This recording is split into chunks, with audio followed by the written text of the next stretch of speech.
thank and praise God once again. And let us focus on this word, my teaching is not mine, but the one who sent me. Thank you. Okay. Now, in the process of learning the Catechism of Catholic Church, we have come across with a fantastic idea that is in the preparation of the Universal Catechism, the Catechism of the Catholic Church, we understood the Vatican Council. It is a fruit of the Vatican Council, and the Second Vatican Council's, the fruit of the Second Vatican Council, Paul VI considered this whole is the new catechism.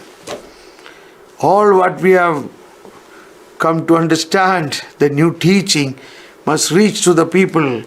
And immediately after the council, Pope Paul VI very fast organized a catechetical renewal, and he organized a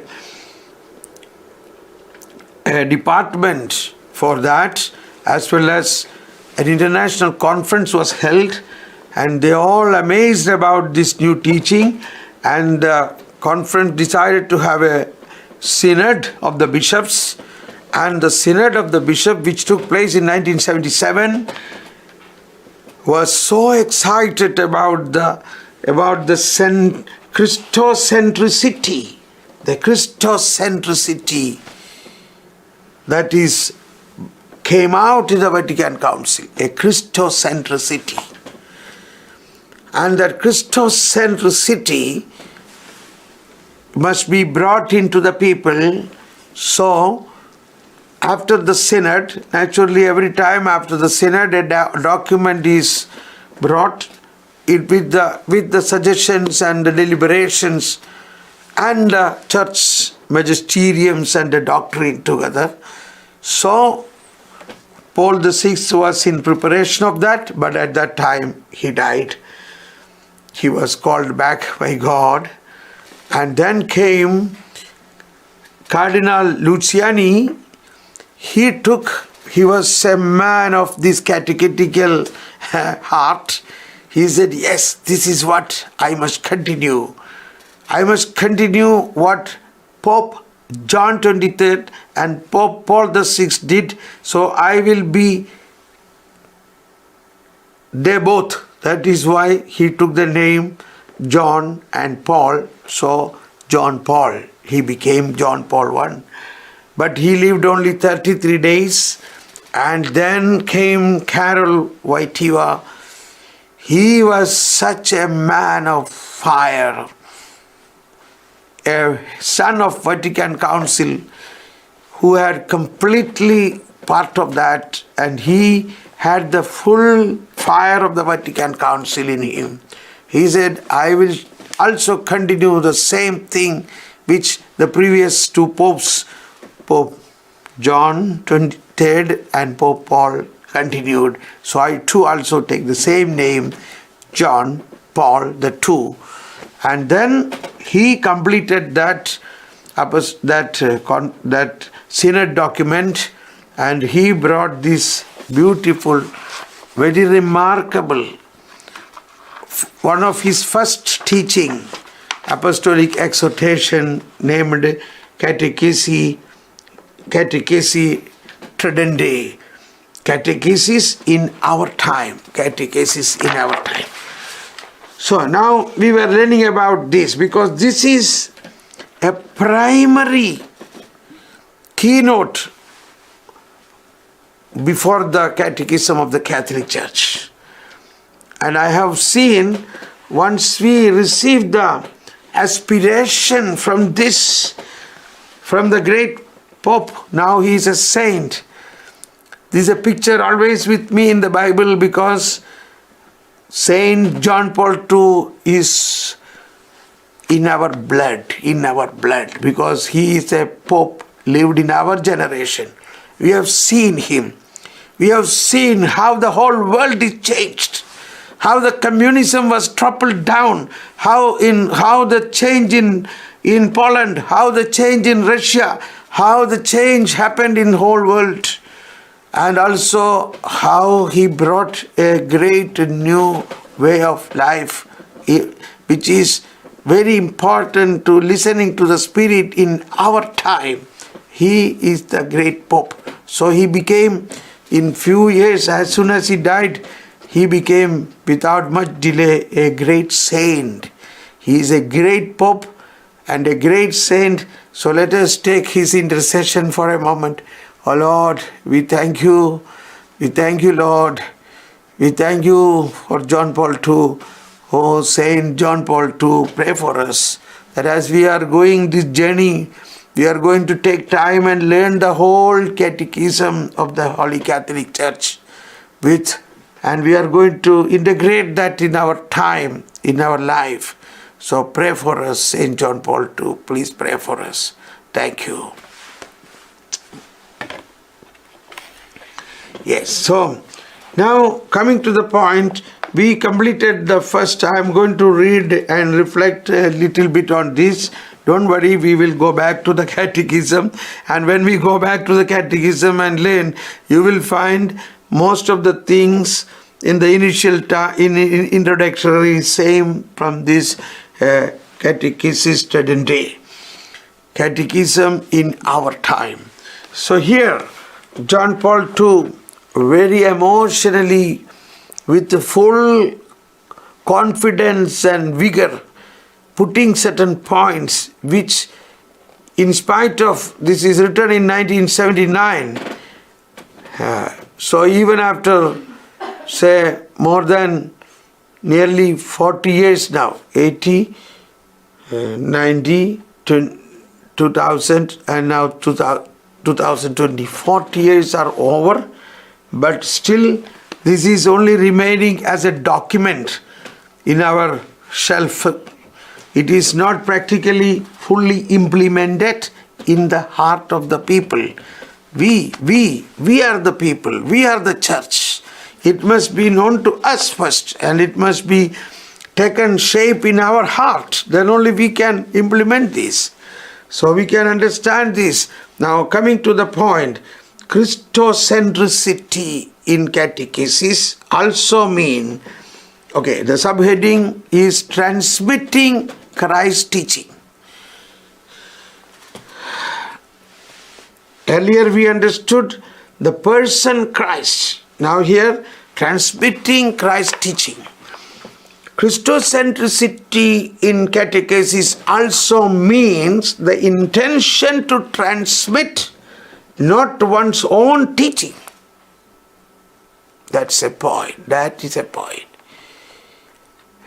I tell you, we have no right to teach anything from our own understanding or our own concept.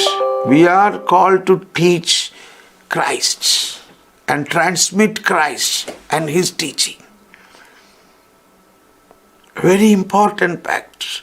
Christocentricity in catechesis also means the intention to transmit not one's own teaching or that of some other master.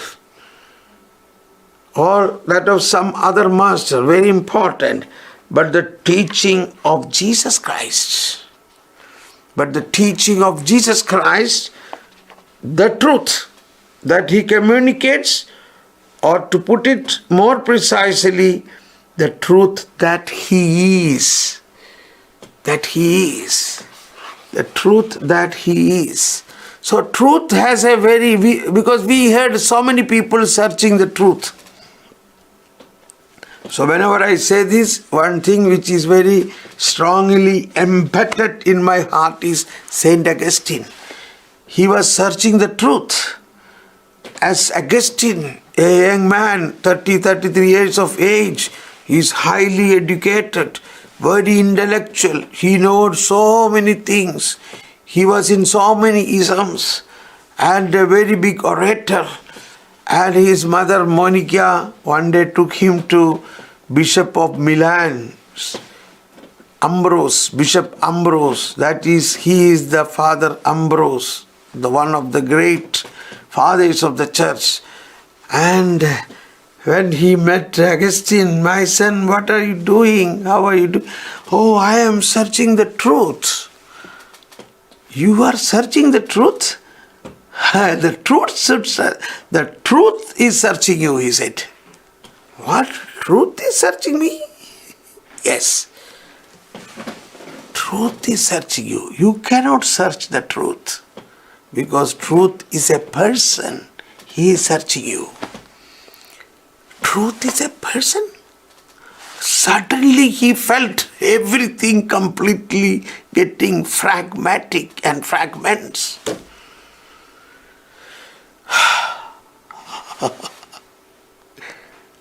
And that was the turning point in the life of Augustine. So today, so many people around us explaining, I am searching the truth. It is very easy. Truth is the person. So that's what here Saint John Paul II writes here. Christocentricity in catechesis also means the intention to transmit not one's own teaching or that of some other master, but the teaching of Jesus Christ, the truth that he communicates, or to put it more precisely, the truth that he is, the truth that he is. We must therefore say that in catechesis, it is Christ, the incarnate Word, the Son of God, who is taught. Everything else is taught with reference to Him. And it is Christ alone who teaches. Anyone else teaches to the extent that he is Christ's spokesman, enabling Christ to teach with his lips. That's all. Enabling Christ to teach with his lips. That Christ is teaching through our lips. It is the teaching of Christ. It is He Himself is teaching. So, very important. We understood what we are teaching is about truth and the truth. He is the truth. We must therefore say that in catechesis it is Christ, the incarnate Word, the Son of God, who is taught. See, often people ask me, Thomas Paul, how can you say Word of God is a person? So a couple of days back somebody asked me. I said, don't worry, I'll tell you quickly. I said, take first John's Gospel 1:1. John 1:1. What is chapter John? The prologue of John. John chapter 1 verse 1 says, in the beginning was the Word. Word was God. That's it. And the Word was with God. In the beginning was the Word, and the Word was with God, and the Word was God. Sounds good. Although we heard it several times, in Hindi, Chand Mulchandani, in Hindi it is said beautiful. This is a wonderful difference. That Hindi Bible was translated by a Belgian Jesuit priest called Kamel Bulke and some other priest also. A Belgian priest came to India, he learned Hindi and he became an authority in Hindi, a scholar in Hindi. He made one of the dictionary for Hindi language and he translated a Belgian priest, Kamel Bulke, a Jesuit priest, and his expression, because he translated from the heart of Christ, as a living of Christ. That translation is very nice, which says, in the beginning was the voice, Adi mein Shabd tha. शब्द ईश्वर के साथ था, शब्द ईश्वर ही था, सब कुछ उसके द्वारा बना गया, उसके बिना कुछ भी नहीं बना। उसमें जीवन था, उस जीवन इंसान का ज्योति था, उस ज्योति अंधकार में चमकती है, अंधकार उसको नहीं बुझा सका। My dear friends, so you see, in the beginning was the voice, Stimme, for German. That is the German, Stimme. In the beginning was the voice, Stimme das Glauben. So in the beginning was the voice, and the voice was with God, and that voice was God. The voice was God. And then he was in the beginning with God. So there it is. And we can see, thank you Chandmul Chandani, आदि में शब्द था, शब्द ईश्वर के साथ था, शब्द ईश्वर ही था. We see again John's letter. See, what we are talking is Christ, the incarnate Word, the Son of God. The incarnate Word, the Son of God. The incarnate Word. What is it? So that's why St. John in his first letter says, what was from the beginning, what we have heard, what we have seen with our eyes. How could he see the incarnate Word? That is what present Christ. What we have seen with our eyes, what we looked upon and we touched with our hands. With our hands we touched. Whom? The incarnate Word, the Son of God. So that's why I remember in Catechism a paragraph in 108 says, Christianity is not a book religion. That's it. 108. Still, the Christian faith is not a religion of the book. Christianity is the religion of the Word of God. A word which is not a written and mute word. It is not simply letters, but the Word which is incarnate and living. There you go. There you go. That's enough. We will go later on in detail to it. So, catechesis credende, catechesis in today's world, we have to recognize this deeper understanding. What are we teaching and whom are we teaching? So, the incarnate Word, the Son of God, who is taught. Everything else is taught with reference to Him. And it is Christ alone who teaches. Anyone else teaches to the extent that he is Christ's spokesman, enabling Christ to teach with his lips. Okay, whatever be the level of his responsibility in the church, every catechist must constantly endure to transmit by his teaching and behavior the teaching and life of Jesus. So the whole catechism is Christocentric. The whole catechism is Christocentric. Whatever be the level of his responsibility in the church, maybe he is a bishop, maybe he is a priest, maybe he is a sister, maybe he is a retreat preacher, maybe he is a catechist, whatever may be. Every catechist must constantly endure to transmit by his teaching and behavior, his behavior, the teaching and life of Jesus. Teaching and life of Jesus. It is both integrated. He will not seek to keep directed towards himself and his personal opinions and attitudes. The attention and the consent of the mind and heart of the person he is catechizing. He will not seek to keep directed towards himself. No, but he must direct everybody to Christ. And his personal opinions and attitudes, the attention and consent of the mind and heart of persons he is catechizing.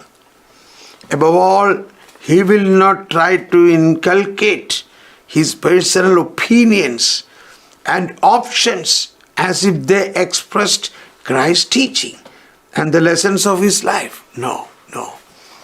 These are very important. Every catechist should be able to apply to himself the mysteries of words of Christ. What is that? My teaching is not mine, but his who sent me. Praise the Lord. That is the word we got today. Every catechist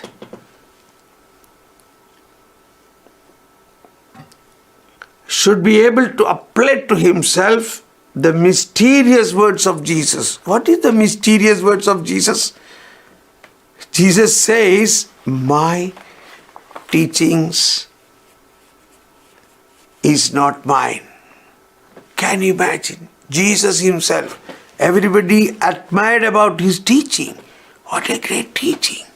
And he says, yes, it is great because it is not my own teaching. It is but his who sent me. So this is the teaching authority what we have been handed over to church. No one of us has a right to teach our own teaching. We have to stick completely to the teaching of God, which even Jesus said, it's not my teaching. It is from the one who sent me. That is where the sense of hierarchy means. The hierarchy is not we receive from the bishops, from the Pope. But Pope is not doing something his own. It comes from Jesus. And Jesus himself said, it is not even mine. It is from the one who sent me.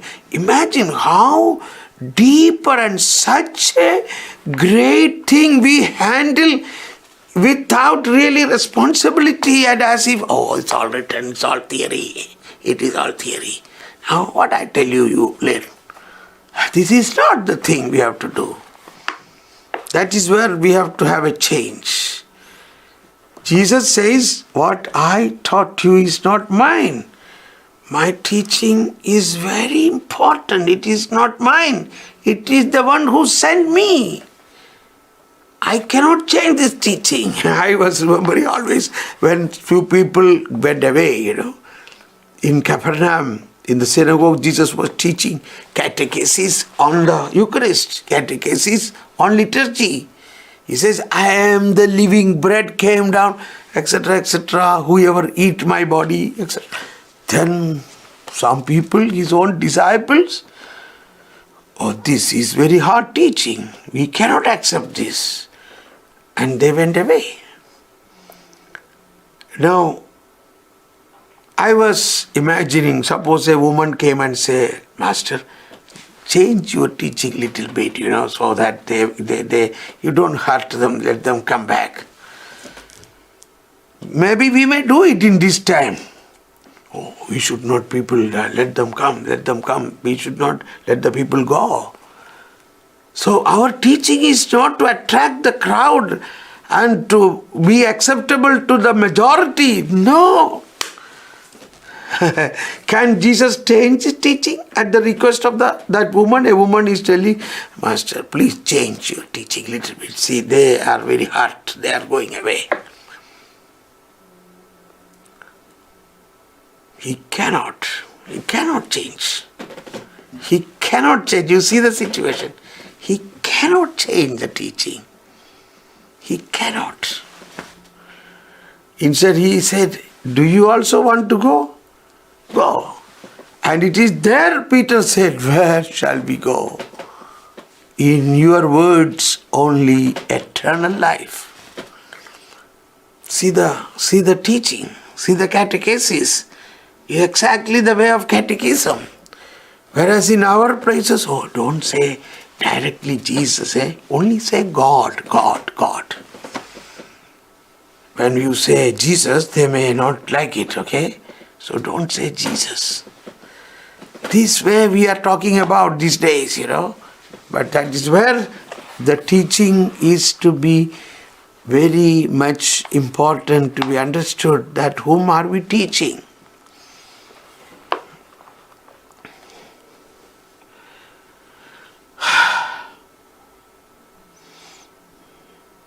St. Paul did this when he was dealing with a question of prime importance. I received from the Lord what I also delivered to you. What assiduous study of the Word of God transmitted by the Church Magisterium. What profound familiarity with Christ and with the Father. What a spirit of prayer. What detachment from self must a catechist have in order that he can say, my teaching is not mine. So coming down to the characteristic, a formation a catechist must have. What assiduous study of the Word of God. So we must so much study the Word of God. In another teaching of John Paul II, that is about the formation of the priest seminaries, that is an apostolic letter called Pastoris Dabo Vobis. And in that, John Paul II said, in the priestly formation, of course it is for everybody's formation. John Paul II said, our heart should become terminus of the Word of God. Our heart should become terminus. Many terminus. Cochin Harbour terminus. Bombay VT terminus. Or the airport terminus. What is terminus? Terminus is the place where a flight is landing, or ship is landing, or the train is landing and going out. Landing and departing. What a beautiful expression John Paul II said, that our heart should become a terminus of the Word of God. It is for every Christian. Every Christian, his heart should become a terminus of Word of God. You see, I conduct sometimes 10 days retreat. 10 days long retreat. But I never make a note. I have no PowerPoint presentation. I don't make a written note. If I would have made a written note, every time that subject comes, I simply take that note and speak. That is why you can see several retreat. You see, if you happen to go in that retreat, preachers retreat the same, then you will see the same talk, because they are going by a note. Sorry, I am not criticizing, I am giving you an idea how you should present Christ. It is not by a note, it should come from your heart, which is required for the people who are participating now. You don't have to prepare. In earlier time, I too also used to prepare. I made a note, I went there, but as soon as I saw the people, whole thing changed and I started speaking something completely different than by the note. Even in Bishop Conference of India, I was invited to speak, and so the secretary wrote, Thomas Paul, this is not like a charismatic retreat, you have to submit your presentation in advance. So I told him, that I have not of habit. No, you ask the Holy Spirit. Holy Spirit will he not tell you what Holy Spirit has to tell at the time of the day? Yeah, that is sure. I sat there. I prayed and I spent whole day prayed and I got everything written down and I sent this, and the secretary appreciated. Wonderful, Thomas Paul, wonderful. And he said, I am immediately printing this and I am sending it to all bishops. So all bishops, before they come to the venue, they had the written material in their hand. Maybe they might have even gone through it. Now when I was there at the podium, the Holy Spirit saying, tell the president that I have something new to tell. Now what should I do? My goodness. To the Bishop Conference President, I said, I am sorry, Your Lordship, Your Excellency, Your Grace. See, I am getting an inspiration that the Holy Spirit is telling you want to say something new. Oh, that's very good. Come on, carry on. And he immediately, my dear bishops, the Holy Spirit want to speak something new. What do you want? Yes. Because what we have written is already in their hand. And then the Holy Spirit started speaking. That was one of the powerful message to the whole India. Evangelization today was the theme. And at the end, bishops came and said, Thomas, how you led all these things. That's it. The Holy Spirit, you should be mouth of Jesus. You must be mouth of Jesus. You must be mouth of the Holy Spirit. Not mouth of your head. Not mouth of something you already learned. Yes, you must have learned, but it must be the person Christ speaking. That's it. Otherwise, it is not having that much power. So the word Son of God. Okay, now coming to the point. What assiduous study, that's the point I wanted to say. The assiduous study of the Word of God. We must study the Word of God. What Word? The incarnate Word. The gospel of Jesus Christ. It must be in your heart. Your heart must be a terminus of the Word incarnate. The fathers of the church says, like Mary conceived the Word in her womb, and the same way your heart must be filled with the Word of God.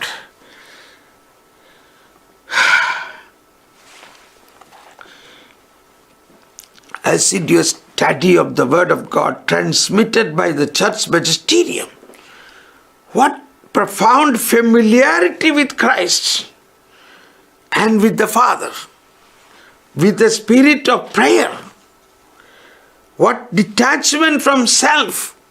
We should not be speaking our own intelligence there, our own intellectual ideas. I tell you, as a part of the next paragraph, something very important, that what detachment of self must be catechist have in order that he can say, my teaching is not my own. See, I am not teaching anything of my own. I am teaching that magisterium, the teaching of the magisterium. One of the first apostolic letter of the great saint. He is a saint of our time. He will be surely a doctor of the church in his time comes. And we lived with him. We saw him and how in his time the church and the world changed. When John Paul II came to Poland, Poland was a communist country first time. When he became a pope, they did not allow him to come, but he fought. He said, I am the son of the soil. How can you deny me to come to my own country? And finally they had to agree. And you must go and see that videos when the communist president had to welcome him. And he was sitting at the podium when he says, who can separate Christ from Poland? And such a applause. Who can separate Christ from me? Who can separate Christ from Europe? And in a couple of days, the communism fell down. It is this Pope who said, if you know who you are, and if you know who is in you, you can make the world upside down. That's it. That is our power. What are you thinking? If you know who you are, and if you know who is in you, you can change the world upside down. often he used to say this particularly to the young people. And he did that. He did that. Through him, such a great change happened in the whole world. As soon as he began, he is the one who started the World Youth Day. He said, don't worry about the present time. It is only a generation. These youth, if they are changed, that will change the whole world. He began so many new things. The Pontifical Council for Families, and he began to teach theology of the body. Anyway, so now the next is, our time is getting over now, sorry, I will take little more time. Okay, paragraph 7, this is also very important. Christ the teacher, Christ the teacher, Christ the teacher, this is a big theme, Christ the teacher, that is our focus. And he says this teaching is not a body of abstract truth. This is not some abstract truth, but it's an absolute truth. It is the communication of the living mystery of God. The person teaching it in the gospel is altogether superior in excellence to the masters of Israel. That's the thing. We should not speak like the Jewish rabbis. We should not speak like the disciple of Moses. You must speak like the disciple of Jesus Christ. I am remembering for this point, the teaching is not a body of abstract truths. This is where we have to make a tremendous change. We have to recognize the fullness of the truth. Truth is a person. I'm citing a very important example. Don't be scandalized. This I must say to make the thing seriousness of that. You are all responsible people. You know, years back when I was giving retreat to priests in the year 2000 and all, every week I was giving retreats to priests and religious, seminarians and all. So in one of such a retreat, a young priest came to me and said, Thomas Paul, brother, what you said is very convincing. That you in 1 hour time beautifully convinced us that Jesus is the universal Savior. In no other name there is salvation. All religious people, all religion people, Hindu, Muslim, Sikh, Punjabi, Parsi, everybody will be saved only through Jesus Christ. And He died for the whole world. He took the sin of the whole humanity. And in various ways, God has made the economy of salvation to gain everybody. You convinced me. Thank you, Thomas Paul. Then he said, but Thomas, when I was in theology, a professor of mine, this is not to scandalize any priest, but this we must know how much we can go wrong if we don't have the fullness of truth. He said, my professor of theology, he explained all what you said in many days of teaching. We were so happy and excited. But at the last, he said, this is all theory. You know, this is all theory. What do you think? All these Hindus and Muslims and Buddhists, are they going to be saved through Jesus Christ? Humbug. Oh, Thomas. All what he taught us all these days, we felt completely drained out. I am sorry for mentioning this, but we are all responsible parents, responsible teachers. We have our children in formation, even for the formation of priesthood. We are also to pray for these things. This is the situation in many theologies. Then what will be happen to the common people in the catechetical department today? So this is why St. John Paul II so strongly say what you have to understand is the person Christ. If you do not understand the person Christ, you cannot teach. We are not simply teaching some abstract truths. So it is the communication of the living mystery of God. The person teaching it in the gospel is altogether superior and excellent to the masters in Israel. And the nature of his doctrine surpasses theirs in every way because of the unique link between what he says, that is Christ says, what he does, that is Christ does, and what he is, what Christ is.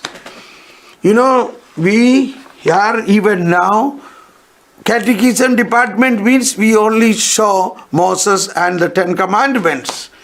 And we also insist people to keep the 10 Commandments written and framed in your home. But why we don't also ask them also to write the commandment of Jesus, the Magna Carta, that is the Ver Predigt, that is the Sermon on Mount, or that is the Beatitude. Beatitudes are the Magna Carta of the kingdom of God. At least you have both with you. So when you teach like the leaders of Israel, you may teach like Moses or the rabbis. That is not catechism of Jesus Christ. No. That's the point. That's very clear here. See? It is the communication of the living mystery of God. The person teaching it in the gospel, the person teaching it in the gospel, that is Christ, is altogether superior in excellence to the masters in Israel. So that is why when Jesus was teaching at the end of Sermon on Mount, people came to him and asked, "See, what are you teaching? This is not like our masters. This is not like our rabbis. He is teaching with great authority." Matthew chapter 7:28 says.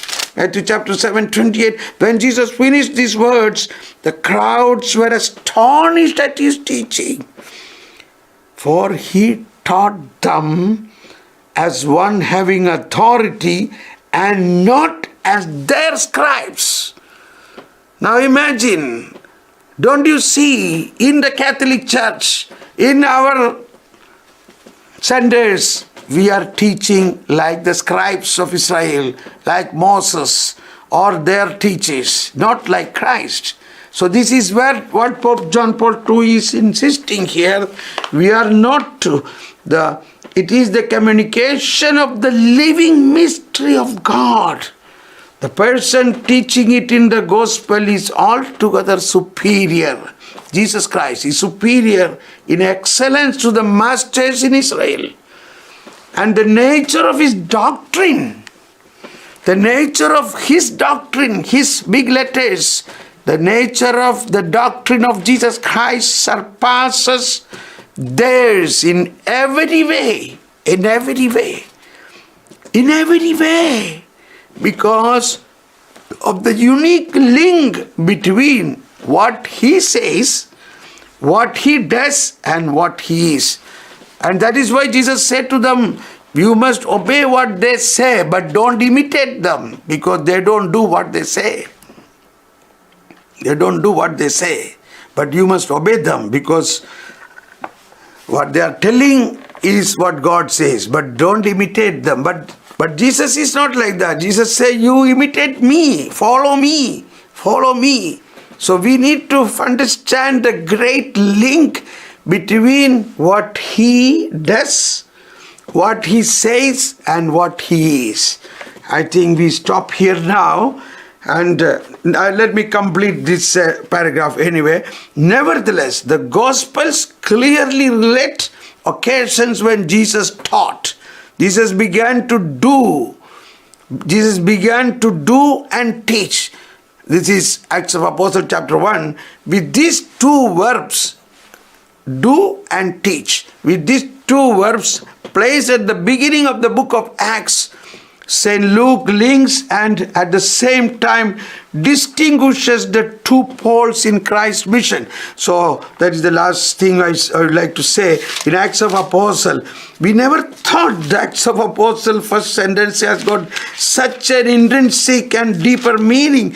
See, in the first book, Theophilus, I dealt with all that Jesus did and taught. Jesus did and taught. All what Jesus did and taught. So John Paul II says there is a link. The Luke links at the same time distinguishes two poles in Christ's mission. What he did and what he taught. My dear friends, let us thank God. Let us really bring a new culture in catechism. Let us go. I would like you to download this document, Catechesis Tradendae by John Paul II. That has got a lot of reference in this. So this is a preliminary document on which the whole catechesis is built up. And I am sure you will really agree to everything, because this is by the great Pope, great Saint John Paul II. But somehow this teaching has not come to the light. So this is the time, since now the media is so active, anybody can simply Google, you get the document. This was not the situation in 1979 when this was released. It was given to the people and they used to keep it, the responsible people, they keep it as a reference book only. It was not passed on to the people, but in Kerala, this was published in Malayalam. Many people had that. Thank you very much. So, you can ask me any questions later on through my WhatsApp number 0091-944-719-6033. If you want a copy of this, a PDF copy, I can also send it to you. Thank you very much. Thank you very much. God bless you all. God bless you all. I thank you for all of you. I especially thank Kudian Joseph Sir and Sister Sophia and Andreas, Magno Meneses and Lovely John, Anna Lucas, Minnie, Paul, Tom, everybody. God bless you. God bless you. We are now going quickly to our united cry. United cry. I welcome all of you. Let us cry. Let us pray. We really need to pray in this area because this is concerning to our generation. If our children, our grandchildren have to be in strong faith, we have to bring this new catechesis into the practice of the whole church. And for that, what we can do is, we try to do whatever we can, and the rest will follow. Amen. Amen.